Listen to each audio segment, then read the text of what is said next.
and history could be in reconciliation? In what ways certain innovations with history or certain fundamental changes of historiography can help or even can obstruct historical reconciliation? We know probably more about how historiographic changes could obstruct. Well, maybe it is good to think about in a more abstract sense how they can further the process and under what conditions. I will not have a comprehensive answer to give, so please take this talk like the process of thinking aloud of these issues, which I hope will continue in different settings and with different set of colleagues in the coming years.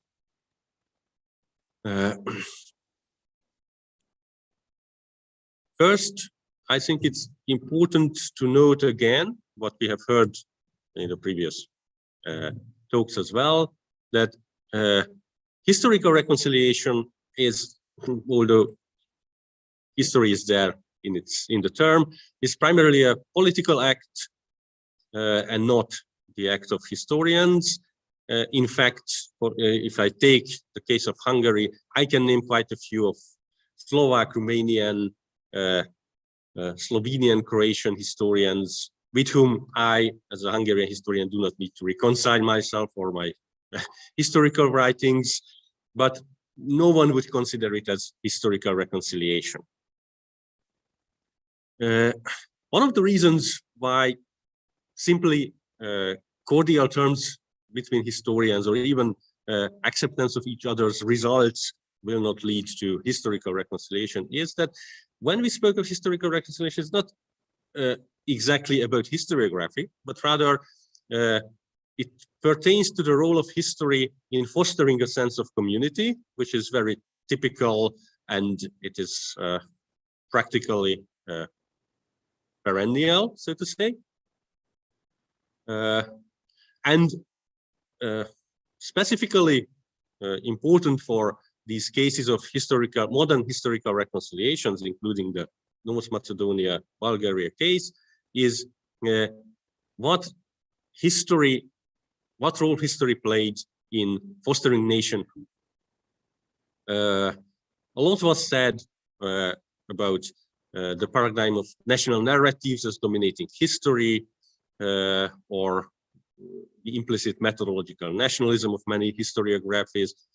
It's very important to note that modern history was practically since the 19th century written for and from the perspective of a nation, with the aim of fostering the sense of community, justifying even political claims or just claims for the separate existence of a group, an ethnic group, and I can continue. It will not lecture on the paradigms of national history. What is important also is that history often reflects how the nation as a community imagine. I will give two examples. One is the German Volksgeschichte, which emerged in the interwar period and challenged the classic German historicism. This German historicism was based on the idea that the German state, the unified Germany, was the center of the German national existence and followed the national history as a kind of history of the German nation. As opposed to this concept, the Volksgeschichte postulated that the German history is not the history of any German state, but a common history of all Germans wherever they live, and try to find out some kind of ethnic national essence that was that manifested itself in all the historical events of this very widespread German nation, from the Volga to the Benelux states. And one case could be the post-1919 Hungarian traumatic conceptualization of 20th century history, which is built on the idea that practically since the dissolution of historical Hungary, the Hungarian nation is a community of trauma, because if you look at this construct, we will see that while Hungarian historiography was quite similar to German historicism until the Peace Treaty of Trianon, focused on the history of the Hungarian statehood as the manifestation of the Hungarian nationhood. Since 1918, there was a necessity to reconcile the existence of Hungarian minorities who weren't part of this Hungarian statehood anymore. So while Hungarian historiography did not move away towards Volksgeschichte, at least post-1919, in a sense of constructing a common narrative for all Hungarians, it postulated instead a kind of community of trauma for all Hungarians, including those who were living in Hungary and whom were not living as minority Hungarians, and therefore to whom the characteristics of minority existence, which were used to justify the idea of trauma, were not true. To claim that actually this historical loss of the Hungarian territories and Hungarian minorities should be a traumatic experience for all Hungarians, and this way creating a kind of historical community for Hungarians, which was based exclusively on the idea of some kind of common traumatic event, a common continuing suffering.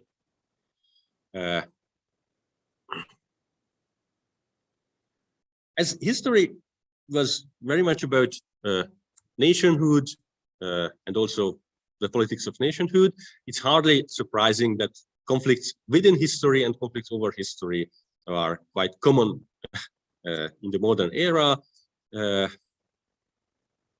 And it continues even today. There are often mentioned examples of overcoming that kind of conflicts over history or conflicts within history, which is slightly different. We can have conflictual interpretations of the same history, or conflicts over what history is the real history of one territory, one people, one even. So the Franco-German history, in a sense, was resolved. I will talk a bit more about it later. We have, in the Hungarian-Romanian case, Transylvania, which has a conflicted history, but that's less a conflict over history. And again, using the example of Hungary, but with a different neighbor, Slovakia, there is actually a trend or current in Hungarian historiography as well, which denies that actually the Slovaks have a history, at least until 1918, and wants to include the history of Slovaks into a Hungarian history, or at least with this denial, make a political gesture as well. So we have a kind of conflict over history, whether there is a Slovak history at all, and in what sense we can think. It's also a historiographic question as well, but again, this is not the topic of this talk today. Moving from history to reconciliation.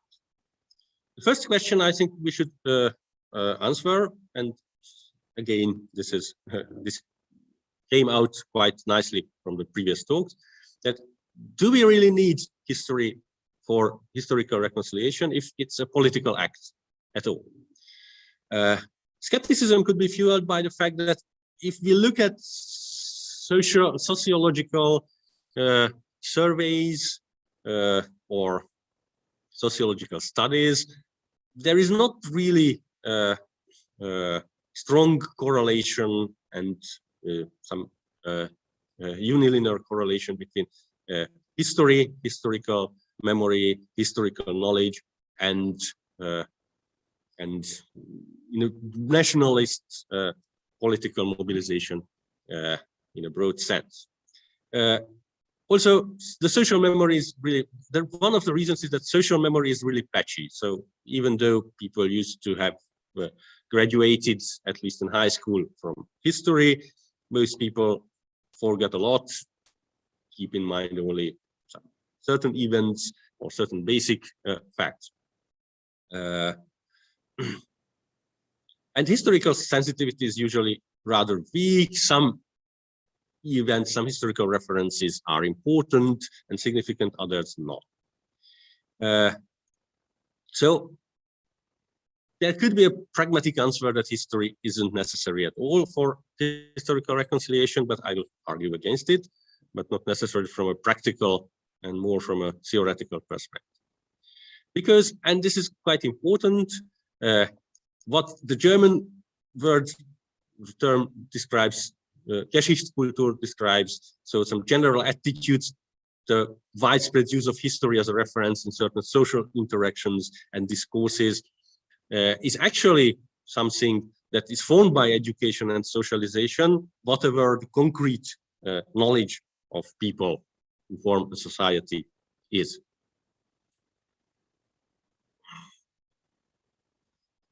On the other hand, if historians are really engaging with the issue of historical reconciliation, they should also face the problem of how to preserve their academic integrity, because participating in political acts usually brings this kind of trade-off that not necessarily what we consider academic knowledge is transmitted in this process.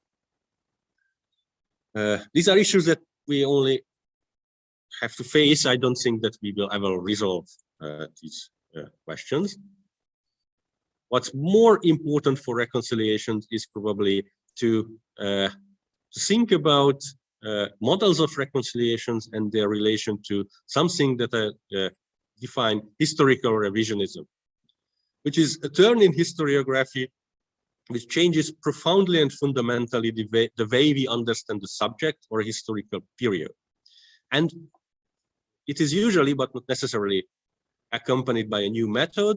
What is probably a good example for that kind of broad revision is the emergence of social history as an alternative to political history, or the perspectives. For the latter, maybe the best known example, at least within East European and Slavic studies, is the turn what was explicitly labeled as revisionism, revisionist turn, led by the Russian the specialist of Russian history, Soviet history, Sheila Fitzpatrick, who challenged the totalitarian understanding of the Soviet politics and society, with focusing on how actually people lived and negotiated their life within this system, arguing that while totalitarianism implies that the state extends its power to all spheres of life and all individuals' lives in every moment, it was not the case. And in this way, this turn also changed profoundly how we see the Soviet system as well. Nonetheless, totalitarianism is still alive and part of politics of memory, but historiographically, it is now a paradigm that is very much questioned, often so to be outdated. And this is quite important because we can differentiate at least two forms of revisions: paradigmatic revisions and non-paradigmatic ones. Just to give an example, two examples of non-paradigmatic ones that do not reconsider the existing paradigm without abandoning it.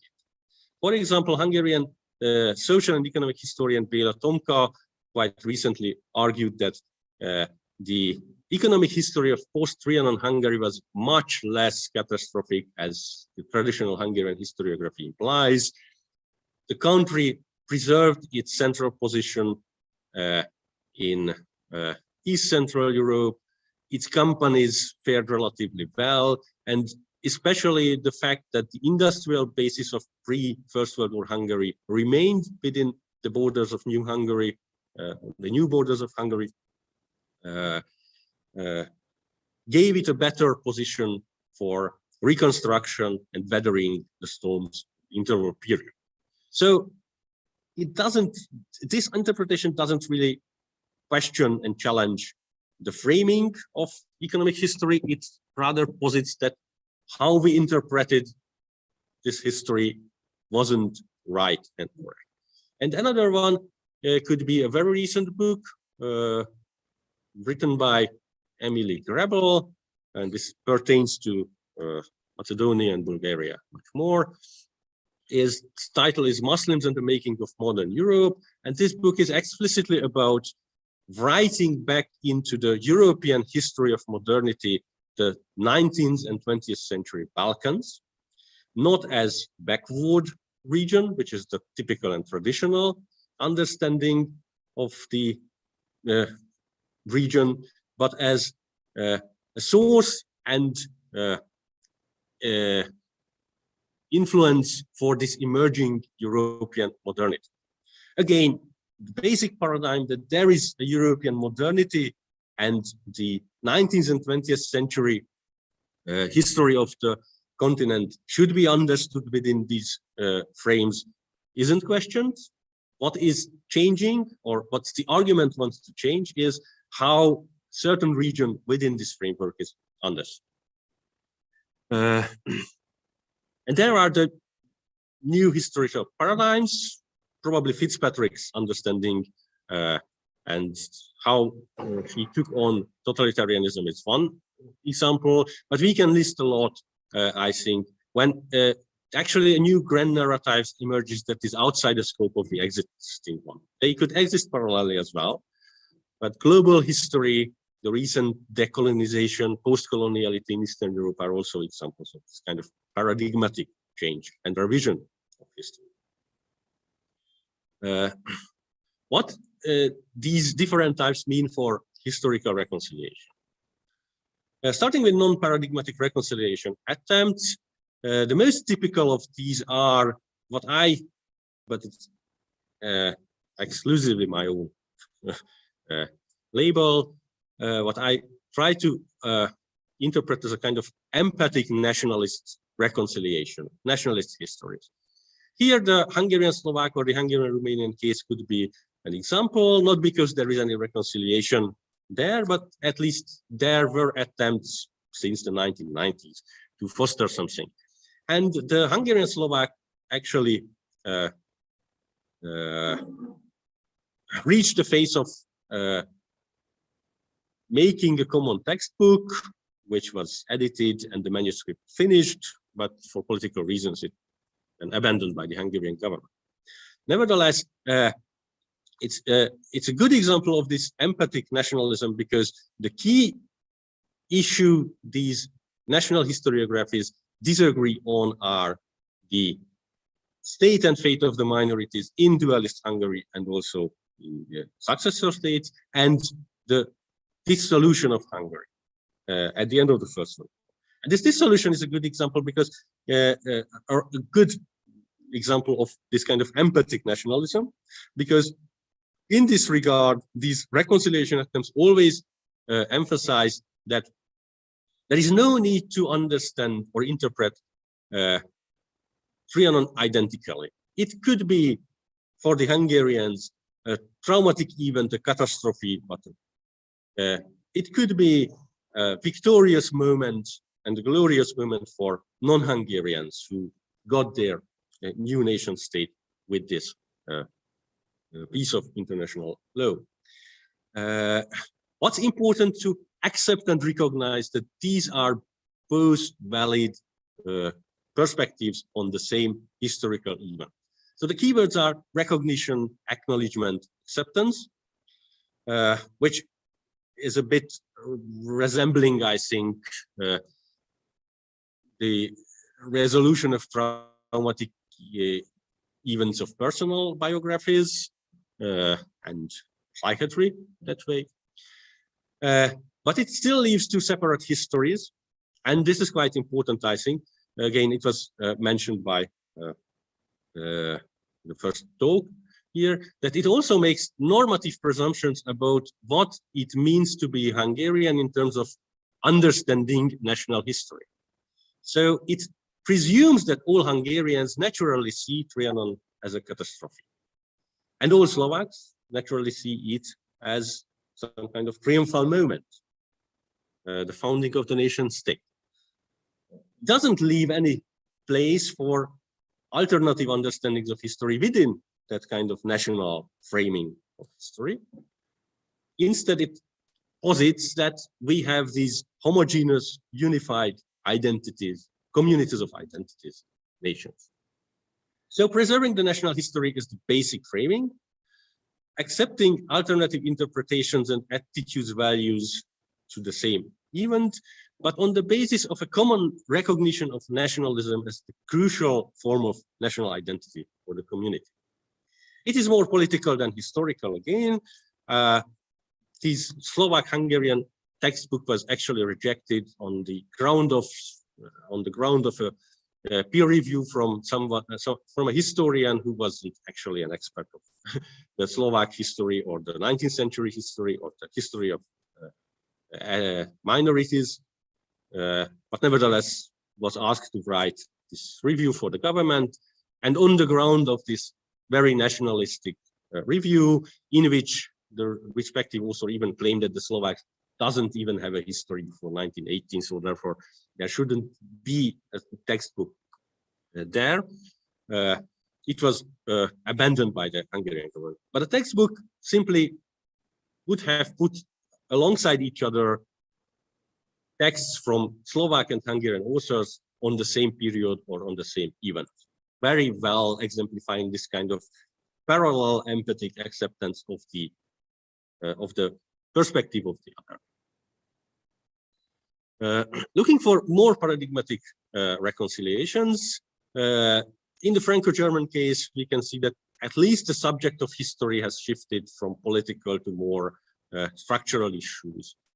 It is also reflected in attempts like the House of European History, which is very much based on some kind of social history of Europe or a consumption history of Europe even.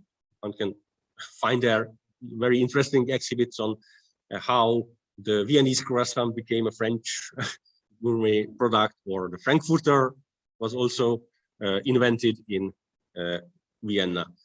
And what came out of this Franco-German historical reconciliation in terms of a new paradigm in historiography was the entangled history as well, which is, however, didn't really get much traction in history. Another maybe paradoxical case could be what happened in Hungary last year with the anniversary of the Trianon Peace Treaty.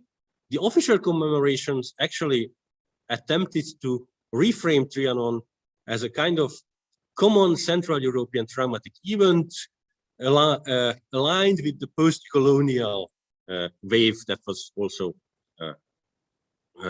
going through the West, the United States and some Western European countries, arguing that Trianon was not just the dissolution of historical Hungary, but a conscious attempt of the Western powers to colonize the region.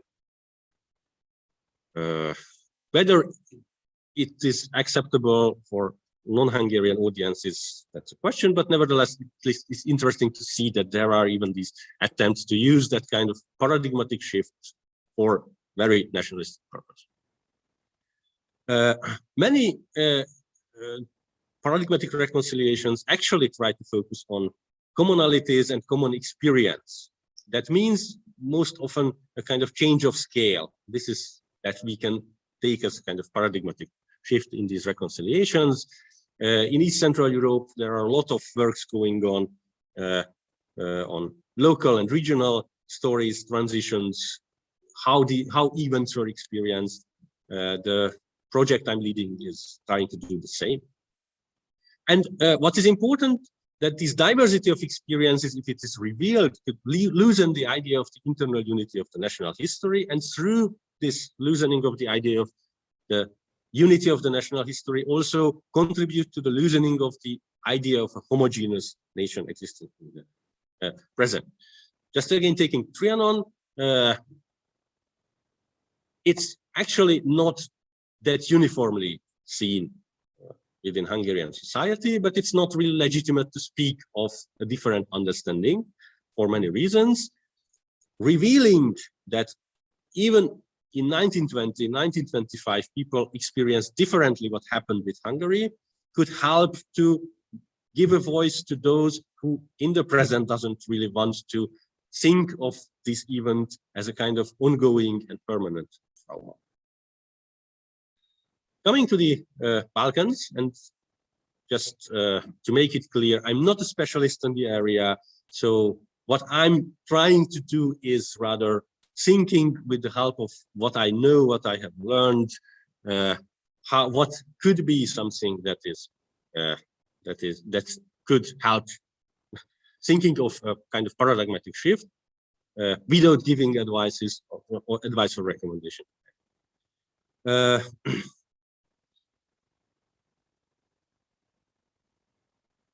main paradigm still, I think, is the paradigm of Balkanism and the backwardness paradigm within a kind of modernity, unifying modernity, framing of the history of the region.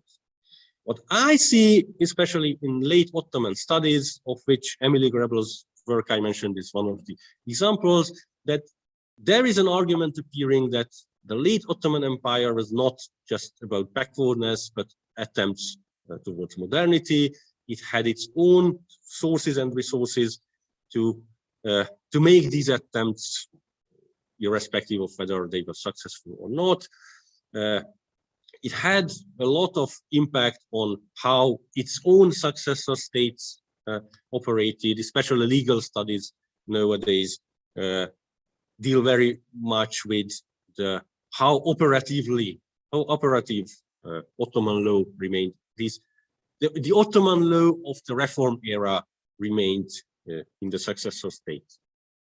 There is a global liberal imperialism paradigm which moves away from the global history understanding and imperialist history, the history of empires, that is focusing on the Western colonial empires, and posits Austria-Hungary as a kind of creator of imperial space towards the Balkans, Southeastern Europe, and the Ottoman era, which can again offer a new way of reframing and integrating the history of the region into a broader history.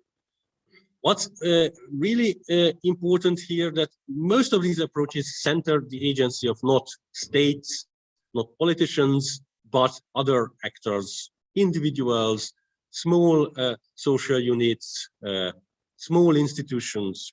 And in this way, they also create the kind of sphere of commonality, so to say, a perspective from which these national histories are deconstructed into these smaller histories, and these smaller histories very often resemble each other, even if they happen within a national space that is, let's say, Bulgarian, or another that is Macedonian, or even. And what are the stumbling blocks? First, such a reconciliation based on a kind of paradigmatic shift needs extensive preliminary research. It's not just about thinking about it. There should have been steps made towards the emergence of a new narrative. There are also dangers, especially if we focus on these small experiences. We will still find a lot what is integral part of national histories, and that can help self-victimization or reinforce the existing stereotypes of the others, usually justified with historical references too. My experience from my East Central European field of interest is that local histories are a good way to undermine the exclusive claim of national grand narratives, and also to connect histories as experiences.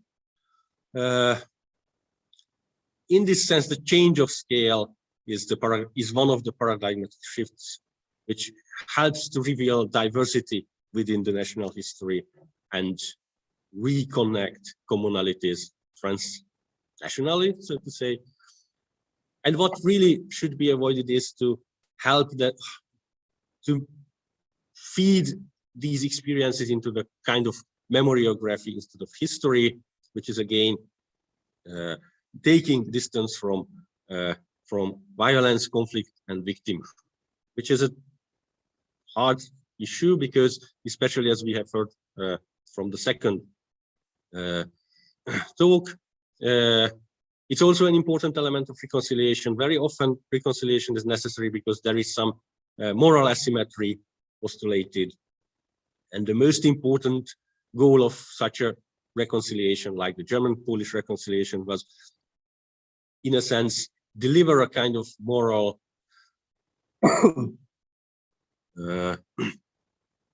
recognition for the Poles, for people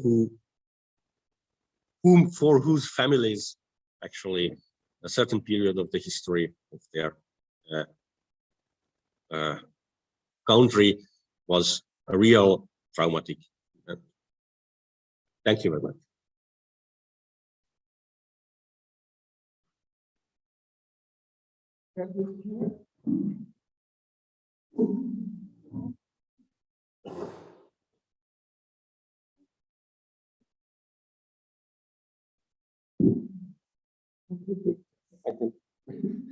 Put on and say, but that's... I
would like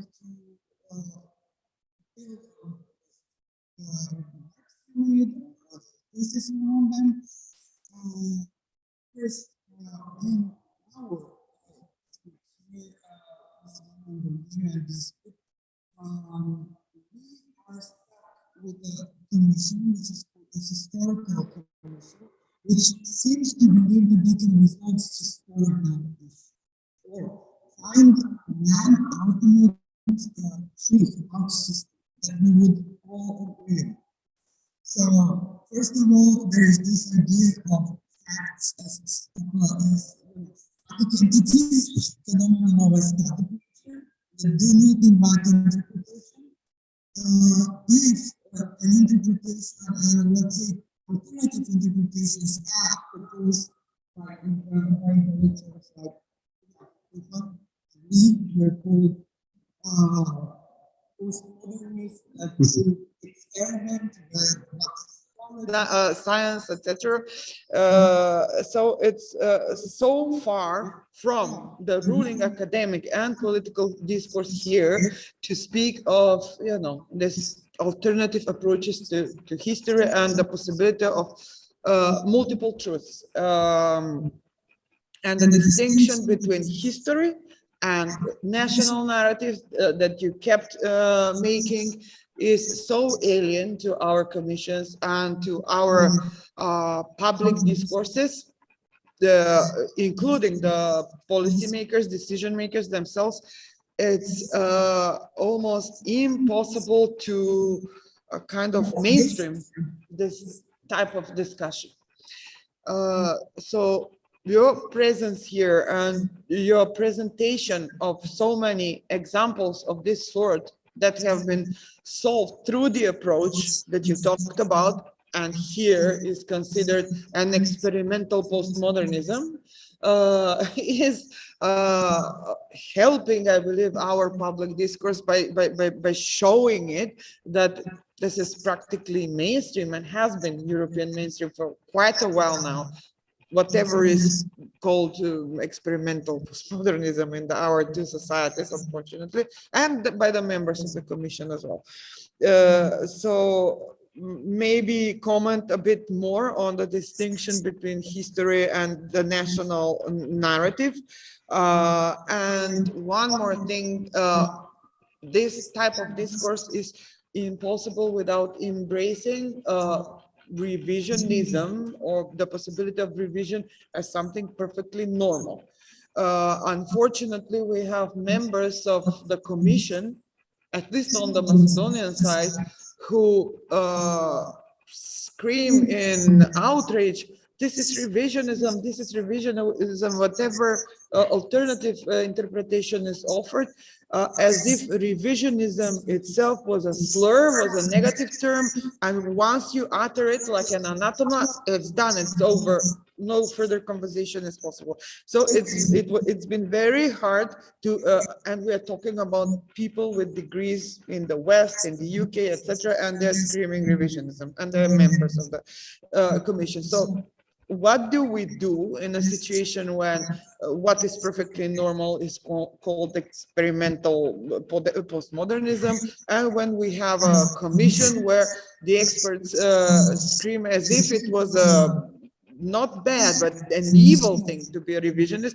Revisionism, that's out of a question.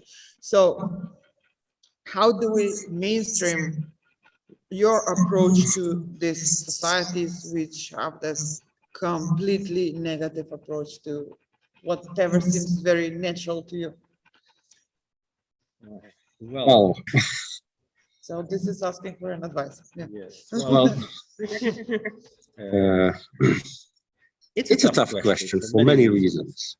First, I agree that revisionism is very often treated as a suspicious label. One of the reasons is probably because it's very much connected with concrete cases like Holocaust revisionism, and these are, or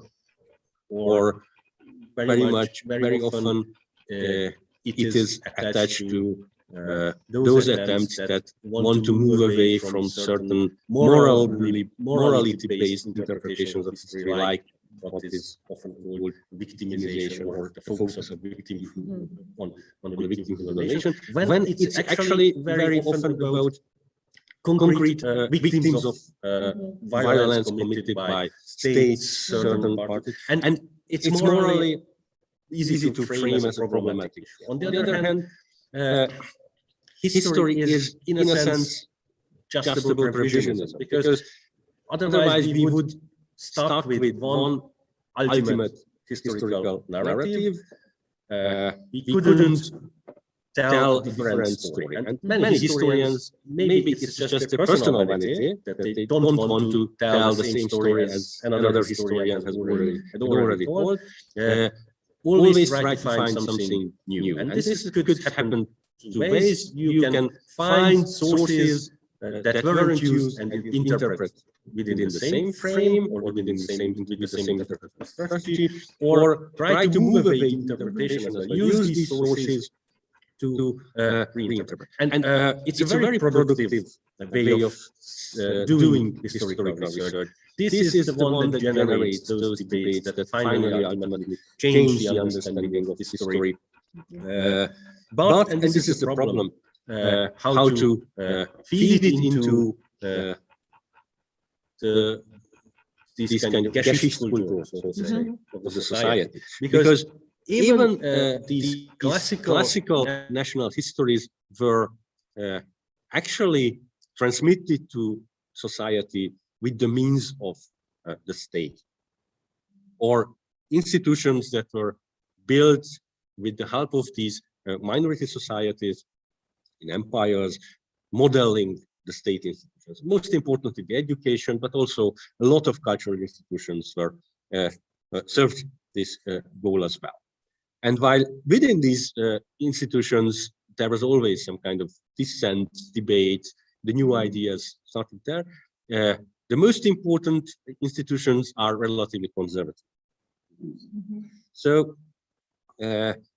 first thing could be to try to move towards those institutions and find the ways, which is very often not easy. For example, in Hungary right now, we have two officially sanctioned history textbooks for schools. They represent this kind of very strange mixture of national victimhood and national glory story.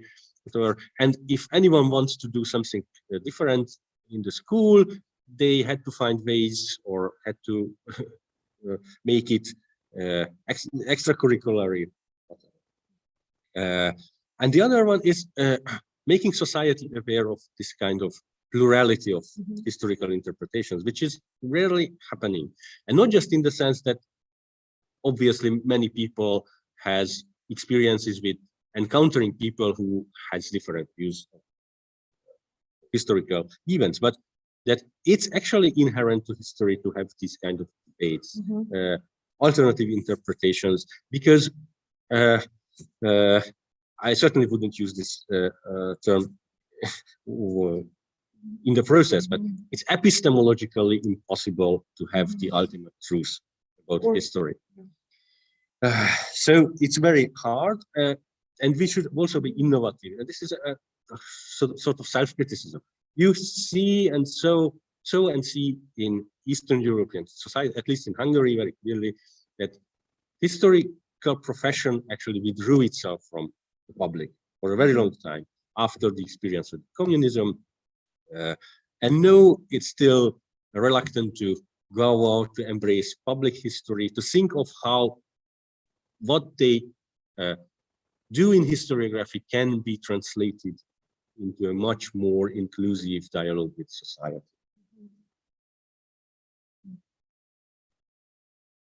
That's a completely different one. From what the historical commissions do. Okay, I'll give the floor now to the others. Whoever has a comment, question, you can even come over here or ask from there. Or in the Zoom room.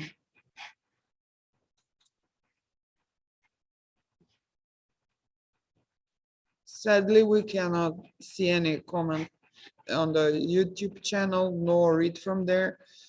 The Zoom room is the space for discussion. Yeah, okay. Anybody else here? I know it's freezing here, but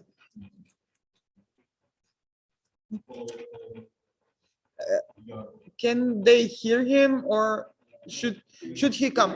Come over here. Yeah.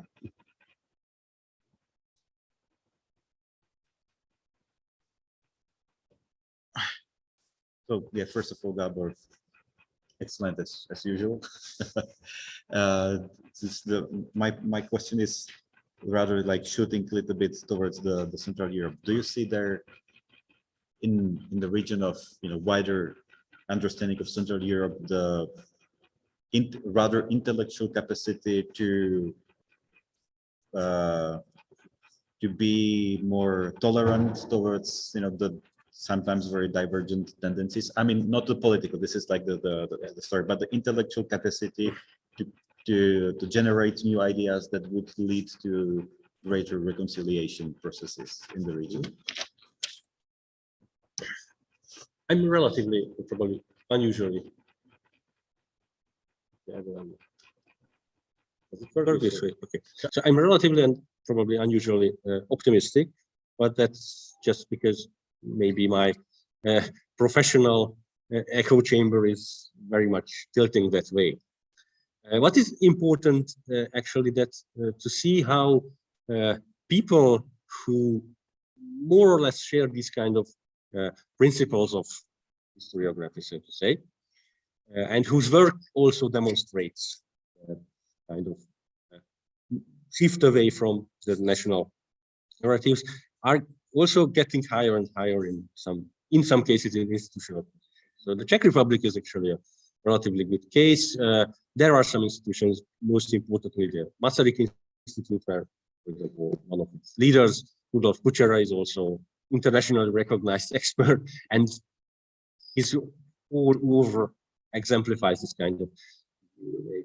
There is also a network emerging within which scholars from East Central Europe has a relatively strong position. And this network also extends to the West and to the US that could help facilitating that kind of change as well. But I think that's also crucial, what I just returned to this one, that we historians also have to take into account that writing a monograph, publishing it, is not the same as somehow reaching out to society. And this is, I'm telling it myself, and I'm trying to think of what we can do, how we can translate it into much more broader, more inclusive activities. What's a bit of a problem is not necessarily the existence of like-minded historians. It's more still quite conventional problem. It's very often the lack of knowledge of, for example, the linguistic skills. So it's quite strange to see, maybe here is someone from Romania, but you can see it in Romania that there is a cluster of historians,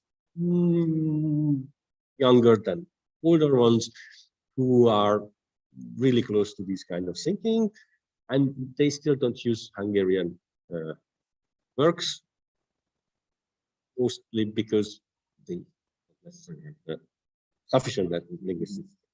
So, so this is a kind of really strange situation.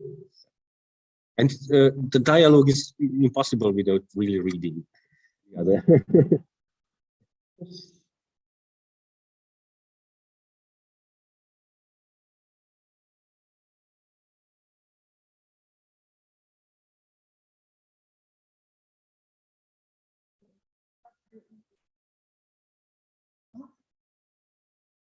Enjoyed myself. So any more questions, comments, wrap up?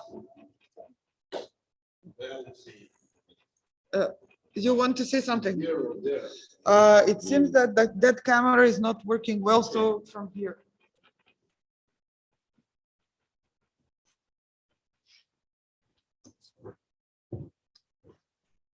So it seems to me that from what we heard, your presentation, and especially the Hungarian-Slovak case, is very close to the Bulgarian-Macedonian debate, because when we speak about German-Polish controversy or Macedonian Greek controversy, it's or French-German controversy, it's more or less clear in historical perspectives who were the Poles, who were the Germans, who were the Germans, who were the French, etc. But Hungarian Slovak case is similar because of two important points. First, as you mentioned, the Hungarian idea that there is no Slovak history until 1918, which is very similar to the Bulgarian idea. There was no Macedonian history until 1944. And the second similarity that I found was there were in the past Slovaks who spoke about themselves and their identity as I'm Hungarian. So like many Macedonians in the past. So would you tell us a little bit more about this Hungarian Slovak textbook and how the colleagues try to resolve these issues between Hungarians and Slovak historiographies?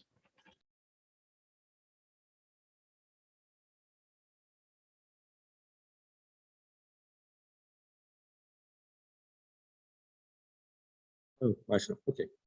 So I will totally agree that probably this is the closest, the Slovak-Hungarian, to a really good analogy.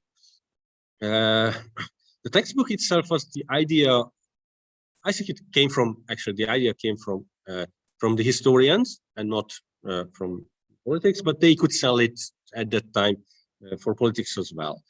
And one day, The aim was dual.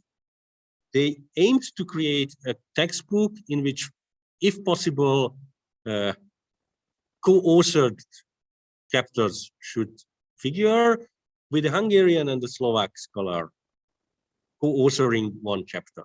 So they, in this way, fostering a kind of reaching a kind of understanding what's really common, what everyone can accept. And they agreed that if there is no consensus regarding the text, they will use this kind of parallelization, that one version will be written by the Hungarian and the other version by the Slovak.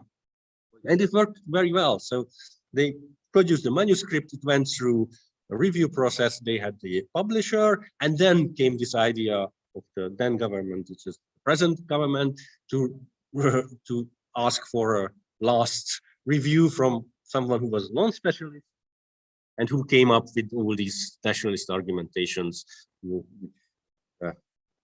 finally made the Hungarian government to abandon the plan. And but it's also important that this kind of common attempt was based on ongoing cooperation between Hungarian and Slovak scholars, not necessarily on really disputed issues, medieval history or in early modern history. You can find a lot of interesting and fascinating topics which scholars from both countries are working on. They had a ongoing dialogue in this kind. One can even use this kind of analogy of trust building, so to say. There were also historians who were relatively familiar with both contexts, because one of the prominent figures of this attempt, László Sarka, was born in Czechoslovakia, moved to Hungary, but worked on the history of Slovaks and Czechoslovakia. He was also a university professor in Slovakia, although in a Hungarian language university. But these are just important because they were embedded. So there were people who were embedded in both contexts, and probably that's also a lucky factor that the Slovak Hungarian historiography is not a large one and Slovak is smaller. So there are not many factions within the Slovak historiography whom one would have had to negotiate on these issues. A small circle of specialists had a dialogue with a somewhat larger circle of specialists, and then came up with this idea to further non-historiographic but political goals. I think that was a good cause. So probably these are the most direct lessons one can draw from.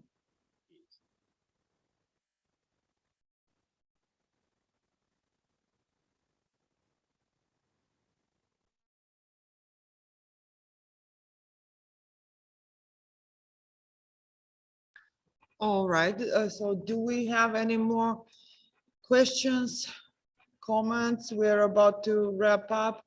Okay, Vasil, I will let you come here because it's complicated with the speakers from there. Let's just keep it brief because we have to move to a different location for the closed session. Okay, from there, okay.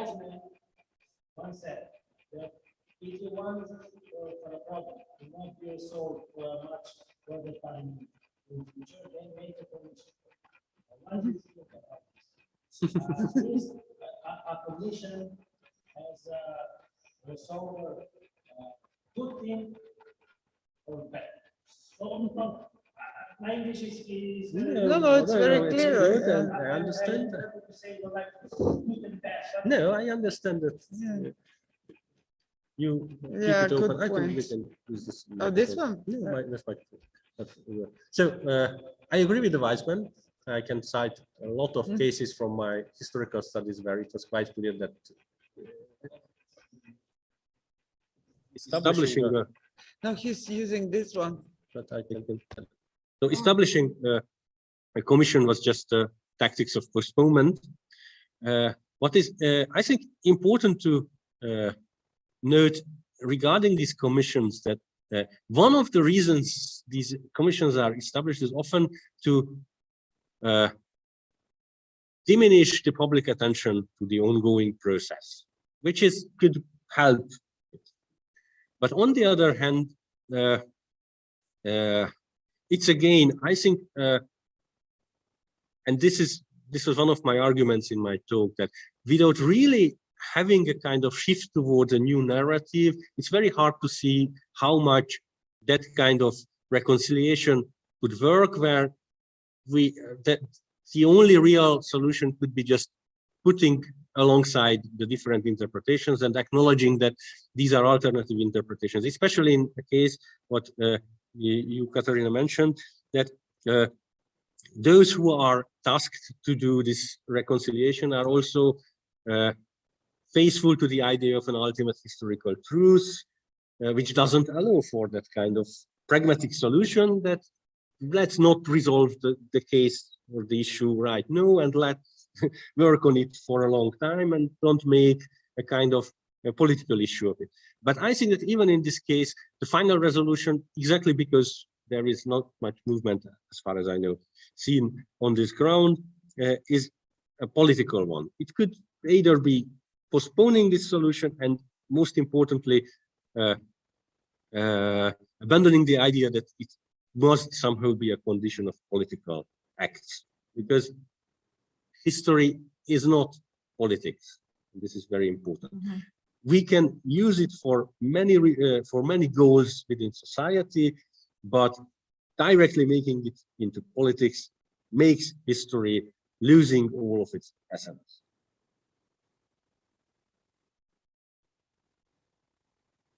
Absolutely, I agree. This is one of the premises. I think that all of us at this conference and all of us part of the research process preceding and also that will follow after the conference. So the research process and the analysis and the discussions around this conference are kind of something we all agree on, that the solutions should be political, that the historical dispute should be treated as an object of political analysis or treatment, and solutions should be found in political terms. And we kind of try to extrapolate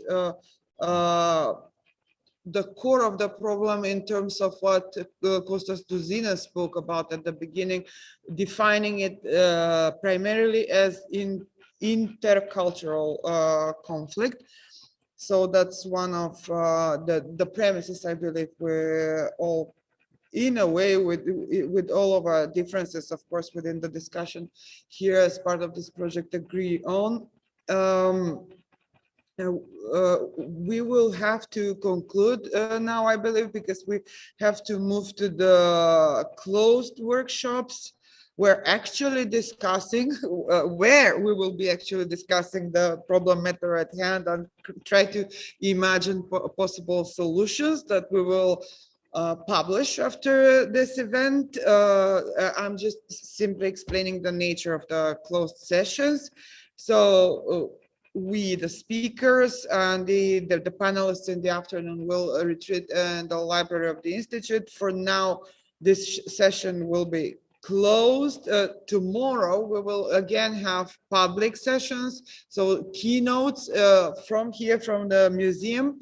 Those will be, as I said, open to the public and open to the public registered online.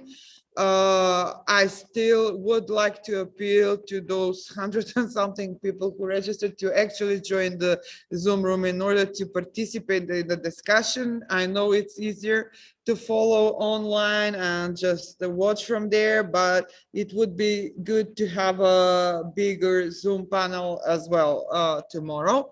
So I hope that will be the case. Either way, if not, we are streaming constantly. So I hope we reach as many people as possible with these discussions here. Unless there is something final you need to say, Gábor, should we just close? Okay, so let's close for today. And see you all tomorrow at 10, right? Marta Spala is speaking first, or you are, Michael? You are, yeah. Marta is second. Okay. So